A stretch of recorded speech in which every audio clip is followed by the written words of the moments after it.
Jan Doyle, and this is Wyse Talk.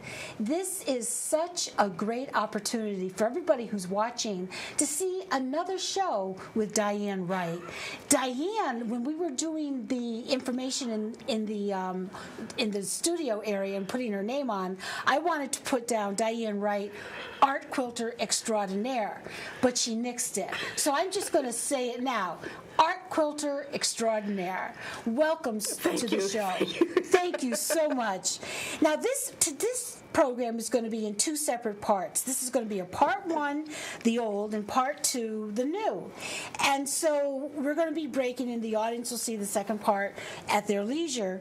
But Diane, I want to talk about, you have quilts in a series. Why would someone want to do an art quilt in a series? Well, and I think it's not just art quilts, it's art in general. That's a An good point. artist will have a theme perhaps, and then take one piece and then explore another part of that theme.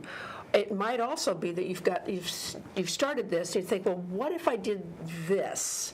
It maybe take an element and change it, or it's still using the same theme but you'll change it, or what if I want to do a different technique but I still am in love with, in my case, trees and leaves and moons. Mm-hmm. So you'll and they'll look different. They'll stand on their own. But in my case, when you put them all together and you see they're all related. Oh, that's interesting. So basically, it's a theme with variations on the theme, a different technique? Could be. It could be different techniques. It could be say you're going to explore color theory. You might do exactly the same thing in 4 or 5 different primary colors. That would be a theme too. That reminds me of Andy Warhol. Exactly. Yes, that reminds me. Theme master. Oh, really? I never thought of him in those terms. But that what you just described. Yeah. So there's a series, and sometimes it could be like Andy Warhol, that they're exact, except, but it can be that it's not exact. It's related to, and you could see the relationship as it changes, as it grows. And in my case, part of it is variations on my narrative. All my work says something. Sometimes it's revealed to the person who's viewing it, mostly. Sometimes they're private. And you don't want anybody to know. Don't tell anybody. Fine. Those are the ones I want to know. Now, before we started, and I was talking to the guys who are working in the studio part and doing all the magic, I asked them if their mother or their grandmother quilts. And one of the guys said, well, not like this. And so and I know what he's thinking, we know what he's thinking, the traditional quilt. Well, how does an art quilt differ from what people think of as a quilt? Largely it's function. Oh, that's a good point. It's not meant to be functional. Some of them might be. You might do an art quilt that could cover a tabletop or a bed, but ordinarily it's meant for viewing on its own, stand on its own. Wall quilt would.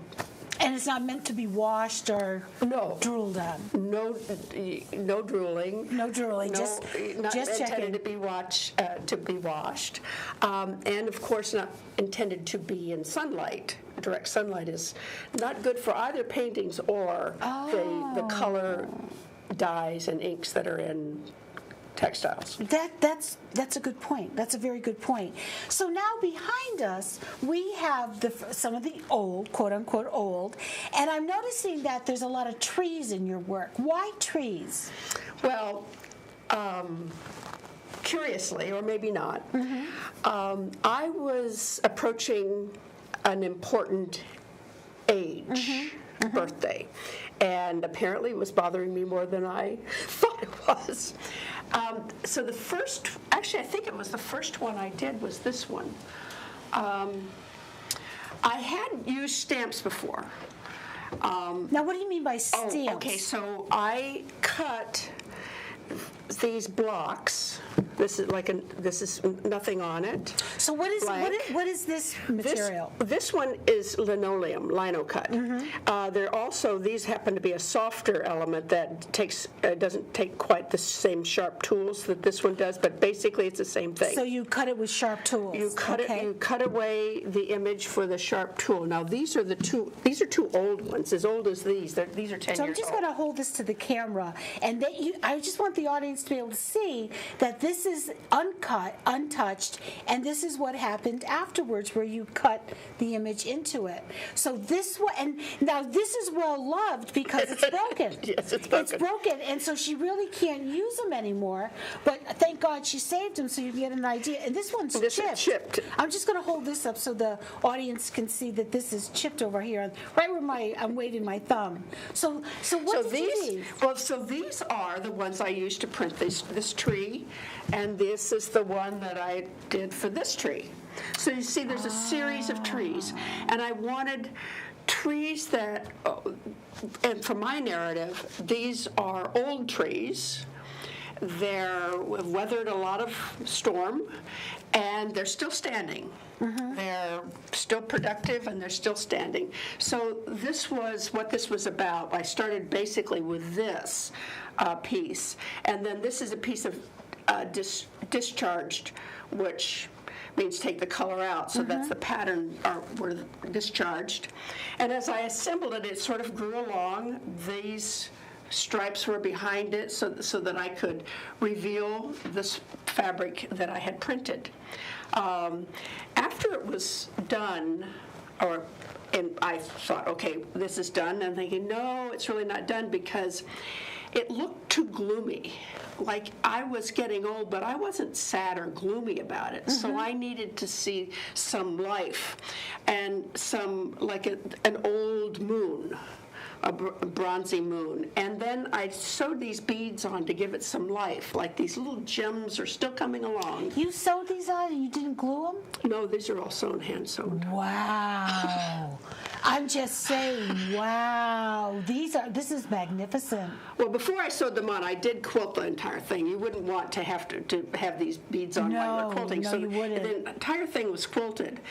And then those beads were on, and then I thought it was done. Actually, it was on exhibit, and I walked into the gallery, and I saw it and thought, oh, it's not done. Really? I hadn't put the green on it. It needed to say life. We're still excited. We're still. Isn't that interesting? So I put this stylized grass on it and had more movement echoing this. But that was the first one that I did on this series. I have to tell you that it's really beautiful. But you just said something that didn't occur to me when we had talked previously. Your quilts talk to you. Yes. And that's so interesting. Can you explain that a little bit? They talk to you. They do. This one yelled at you. This one yelled at me from across the room. This one yelled at you. I'm not done. Yes. Was that a new experience for you that they talk, or? It is now. It wasn't then. That was new to me. It is now. I realize that you may think you're done with something and you've said what you need to say. So put it away or put it on your design wall and think it's done. Go ahead and think it's done. And then look at it at different times. Start another project and go back and look at it. And sometimes you'll think, oh, it's not done. Sometimes it's done. But sometimes it does talk to you. Like maybe what you thought was important isn't as important. You want to magnify something else or stress something else. Yes. That's very interesting. Now, on this piece, I'm wondering if our helper, who happens to also be your husband, if he sort of went over, he's not even listening to me, if he went over there and sort of pulled this down so we could pull this over more, husband? I'm just saying. She brought her husband along, and thank God she has a husband, because I just realized I really could use him here. So, husband, if you could pull this down a little bit, I remember you in my will, and then we are going to pull this down a little bit, okay? Do you have your studio makeup on? No. Okay. And well, interesting, why he takes that, I happened to find this piece that I had done just after that. The dates on it are the same, but this is using just the one block. Oh. So, and this one I was probably still kind of thinking about being old, because this one's called Whistling Past the Graveyard. Oh, that is interesting. That is. And then I'm going to have you pull this down a little bit. Okay. Okay. Thank you, David. Do you want to give your Social Security number for the viewing audience? Or are you all set? Okay, fine. He said. Okay. Now, tell me about this one. Is this still in the series? It's still the series. It's a little bit later. It's more color. It's still autumn. This series, when I started, I didn't know it was going to be a series. I started that, then played with this, but the idea was still there. Not so much about my aging, but about how wonderful it is to get into your autumn years. Oh, so this series, I envisioned it being a series about the autumn years of your life, and the good things that you can look back at or look forward to. And this one uses the same big stamp. Yeah, I don't think it's the little one's not in this one. And then it's called First Cold Snap. I quilted it first after I pieced it all together, and you see it's reminiscent. This done immediately and I'm not after. sure if the audience can see this because we don't have a tight shot on this, but I'm tracing the quilting. The quilting is just beautiful, and I'm noticing over there it's more reminiscent of almost like a tornado over there. Right. It's meant to be the winds that bring the leaves, blow the leaves around, and so this was supposed to be First Cold Snap, where the winds come through. There's still a clear moon. There's the beauty of it, and there's the stability of this aging process where you. That's wonderful. Now the leaves are really predominant in this piece. How did that come about? Again, I put it together, and I had been using moons also in the series, and it talked to me again. I had it up on the design wall, and I was thinking, if this cold snap, it brings leaves in. I need to have some leaves. So I actually went out my slider door of my studio and picked up these leaves in my yard, and I traced them onto some hand-dyed fabric. Oh, this is hand-dyed fabric. These are hand-dyed fabric. I was wondering if this was. Yes, it is too. Yes. I dyed that. Did you really? Yeah. I don't think a lot of people know that art quilters like to dye their own fabric. Yeah. Or they purchase it. But this is hand-dyed, and I like mixing it. This is a hand-dyed, but it's African hand-dyed. I like to take also vintage fabrics and fabrics from other cultures and combine them with my work. For me, it adds more layers of information, and it adds to the richness of the narrative. This is extremely interesting, and it's so. Now I'm just curious why that was one size and this was another size, or was that just the way the piece talked to you? Yes, I think that was just, this one had so much going on. There was so much conversation in my head about the autumn years and about the aging. This was the first one. And then you sort of like, okay, big breath. And then trialing. What I wanted to use, as I recall now, was to continue. These were leftovers from the other one. So that's also a driver in how big it was going to be. Because you wanted them close together, not big far apart. So that also informed what the size would be. That's interesting. I think sometimes people at home who don't quilt don't understand that sometimes there are leftovers, and then it's a leftover, but it's almost an introduction to the next piece. Yes. So that's quilt number 1 and 2, and we have. Now, what was that one called? This is Autumn Years. Autumn Years. And where's Cold Snap?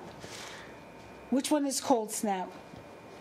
Is this Cold Snap? That's Cold Snap. Okay, and then now we have Autumn Afternoon.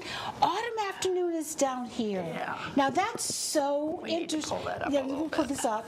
And when they come to there, you can use the pointer. Use my pointer? Yeah, or you can walk around. It's up to Okay. you. We're very flexible here at BCTV. This is good. This one's still talking on the same theme. This is one of the smaller, not the big stamp.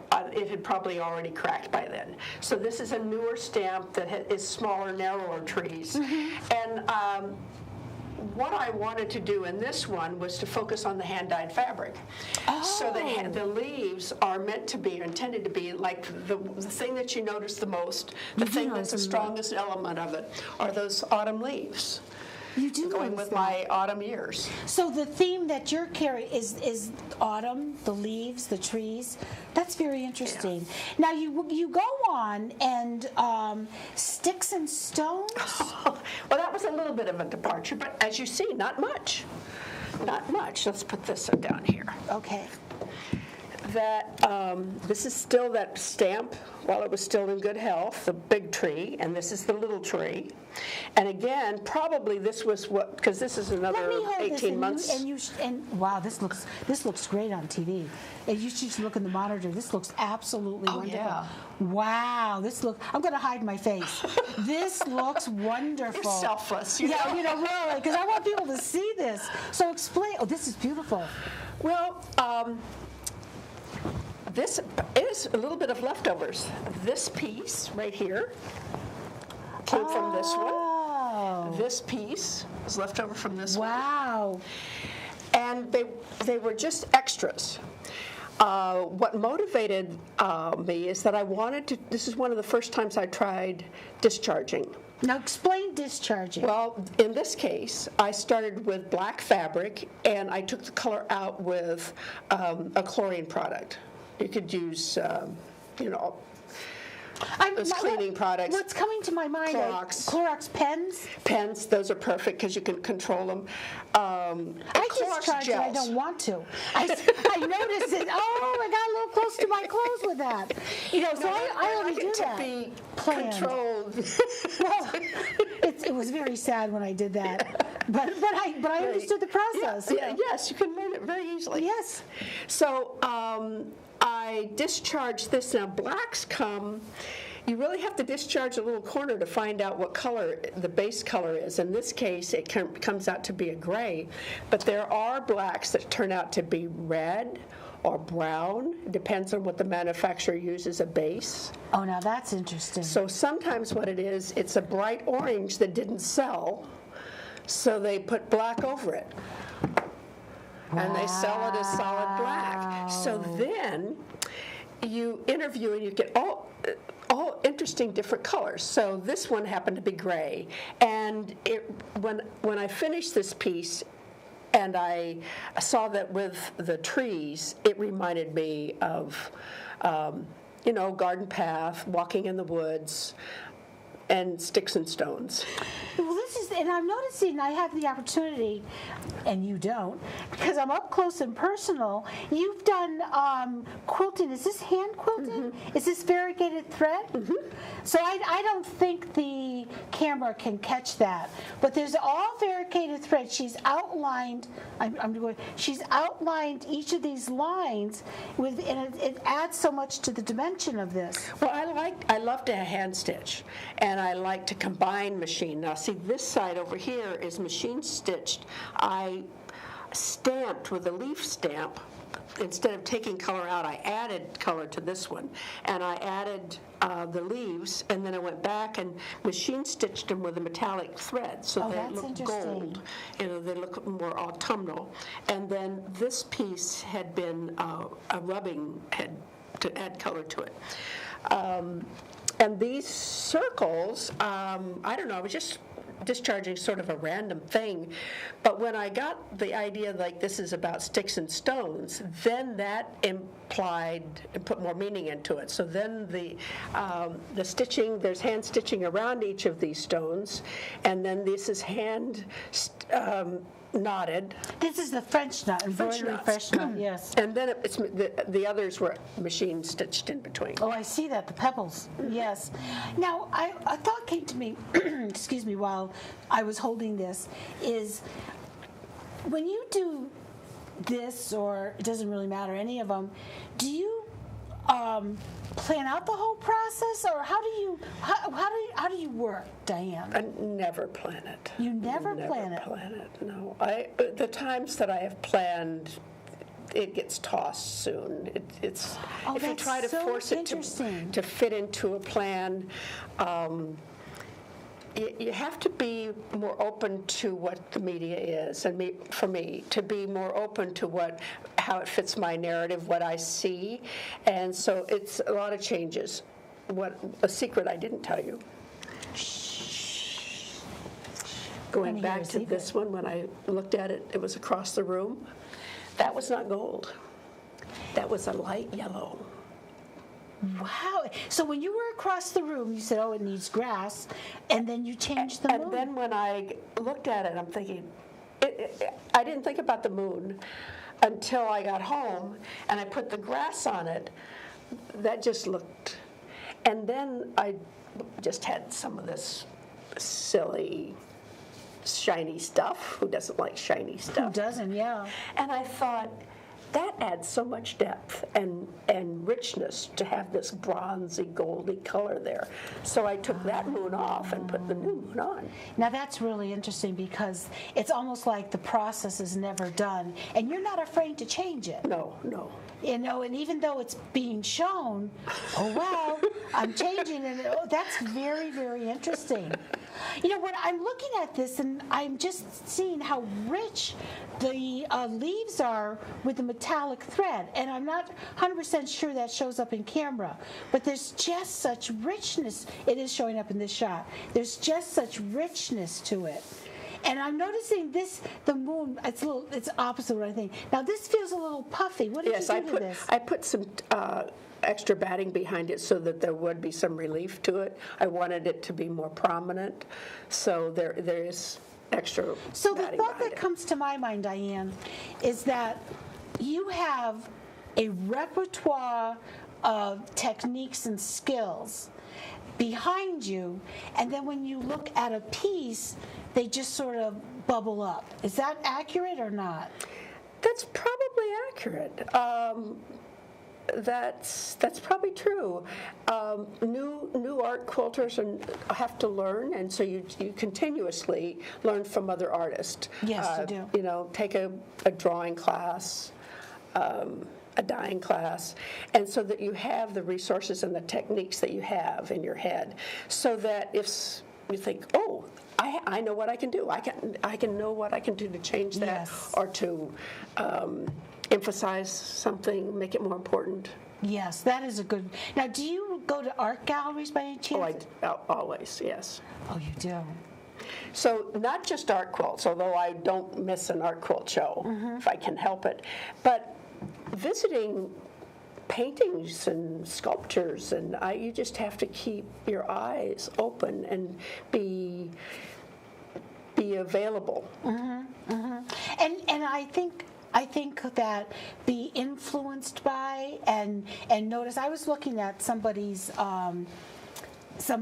has a really nice, impressive home collection of art that he's purchased, and. Now, he probably didn't want to hear this, I might add, but I kept on thinking, oh, that would make a nice quilt. Oh, that would make a lovely quilt. Oh, I really would like to make a quilt out of that one. And I didn't ask him yet, but I'm thinking of going back. I don't know him that well. And I'm thinking of going back and seeing if I can take some pictures of him, because and not that you want to copy it exactly. No, you never want to do that. But it'd be influenced by it. But influenced by it, and they're very geometric because they're very modern. And I go, oh, I really like that one. And then someone, I forget who it was, but many years ago, the technique, the person was a painter. They're all paintings, but was a painter and had stamped something on it, had put fabric on it, and then painted. And so he's explaining to me, and I'm thinking in my head, mixed media. Exactly. So, and I didn't even know I knew so much about it. So this is very, very interesting. Well, and art quilting is open to that mixed media. It's definitely fits within the parameters of an art quilt. Now, how do you suggest, if someone saw this, has never picked up a piece of needle thread, how do you suggest someone start the process? I think probably the best thing to do is join a local guild. Okay, now why do you suggest that? It is full of people who love what they're doing. Yes, and that's they're true. happy to share. That's true. Most sharing happy people that I know. Yes. And so if you need to learn some skills first. And that's a wonderful place to start.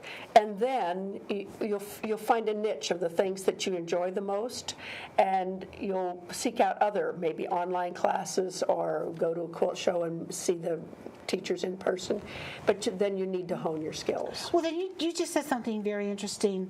You find out what you like. And many times you don't know what you like. Exactly. Until you try certain things, you say, well, I'm never doing that one again. But that's the best class you can take. Yeah, I feel that way about hand dyeing. See? Then you can support other hand dyers Yes. who get a great joy out of it. Yes, and I have zero desire to hand dye, but there are people who do that so well. And they get so much joy out of it. It would be a sin not to support them. You're absolutely right. Now, Diane, do you have a website or a blog? I have a blog. And what kind of things do you put on your blog? Works in progress, and I belong to some challenge groups. And What do you mean by that, a challenge group? Well, for instance, one of the groups I belong to is an international group of 9 artists. Mm-hmm. And every other month we pose, one of the individuals poses a word or a technique or something that we all get inspired by. And in 2 months, at the end of the following month, we have an online reveal.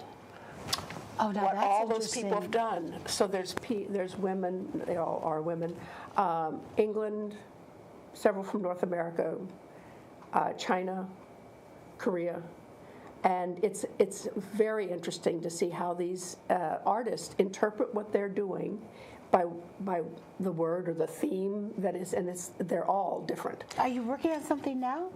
I am. Do you want to share, or would you rather keep it a secret? I could share it. Okay. We have about 2 minutes left, so Mine is an abstracted island. The challenge was to use letters, text, and I love text. In fact, in this piece, there's a little piece that says leaves. Oh, there is. Right here. I'm not sure I noticed that before. No, it's a secret little thing. It's a secret. See, you know now. Yes. So I love words, and I collect things that have cursive or something. So it was easy for me. I didn't add something to the quilt. I had something that I already owned, and it happened to be burlap cursive writing in French. So I cut a little piece out, and I cut several pieces out, and they are blended just like this. So my whole abstract is there, and it's not about the letter, it's not about the word, it happens to be in there. Wow. Now, if someone wanted to find your blog, how would they do that? Diane Wright Quilts.blogspot. And the previous blogs are archived, is that correct? Oh, yes. Okay, great. So we're going to wrap up the first part of this series that we're working on right here, and this is the old. And then we're going to concentrate on the next section, which is the new. But if you'd like to contact Diane Wright, how do you spell your last name? W-R-I-G-H-T. Just checking so everyone knows. W-R-I-G-H-T, art quilter, and I'm putting in extraordinaire. And you can go read her blogs, and you can learn so much by reading the blogs. And if you have any questions, you might ask her. I don't want her to get deluged with thousands of emails, but I'm sure she might answer at least one.